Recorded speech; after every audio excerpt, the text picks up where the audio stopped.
So my goal here was to understand how much work it would take to use mkosi as the initRd builder in Debian.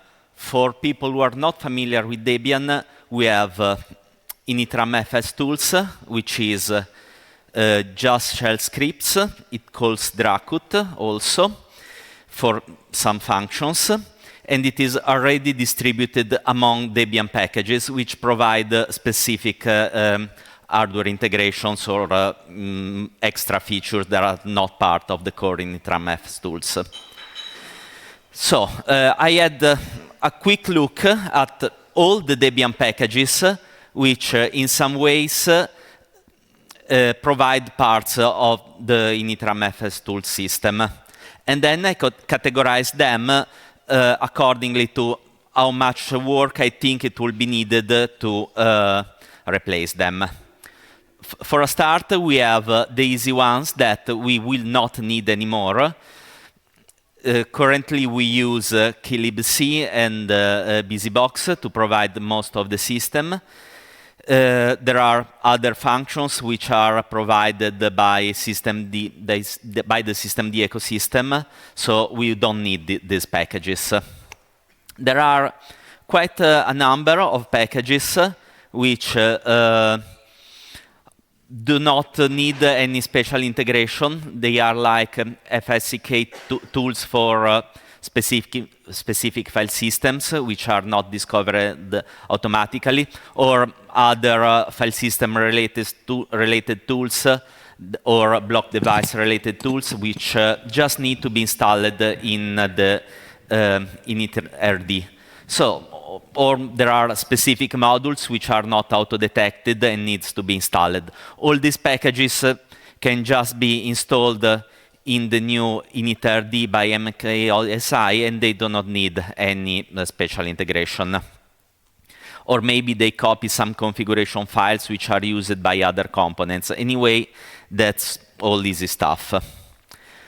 We have a few others, like dropbear, which is used to SSH inside your initRd to provide the password for your encrypted root file system, these kind of things.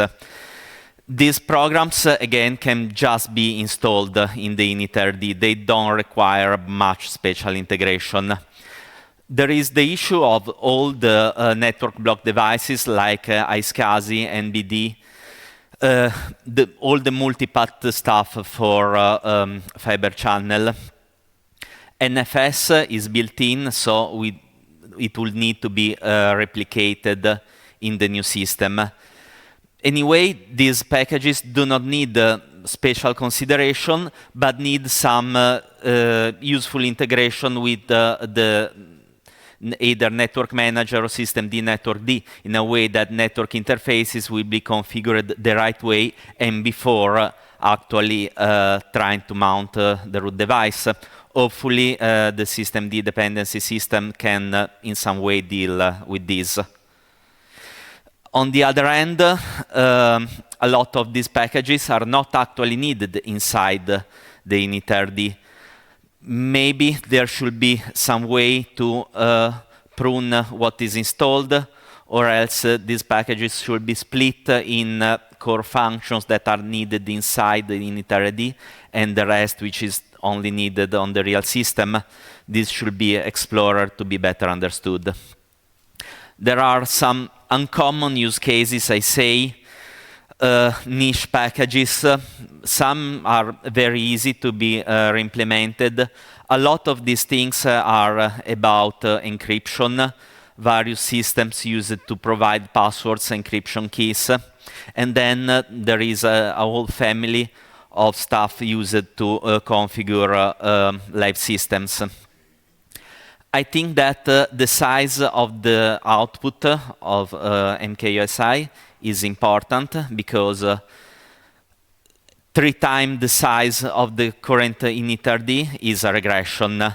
And I am sure that people won't like this. This needs some work.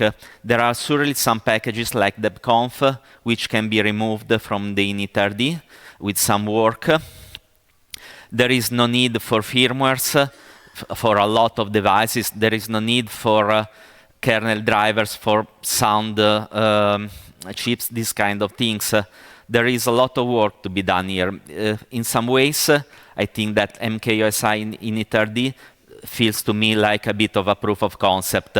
There are the features, but they need to be cleaned up to be used for real in a distribution, I think. So I believe that switching is possible. Probably it won't even be hard for the most common use cases. We can surely start by implementing the most common use cases, and this will not require too much work. There is nothing that looked impossible to implement on the new system. Many things are about encryption, and I know that systemd provides a lot of features in this area. So some of these things are maybe already implemented in different ways in the systemd ecosystem. Again, this should be explored in detail. I believe that switching is possible if we persuade the maintainers of these integrations to actually ship what is needed for systemd mkosi integration. But we need to persuade them that switching will not cause regressions. If we can do this, I believe that switching will be possible. Thank you. Thank you.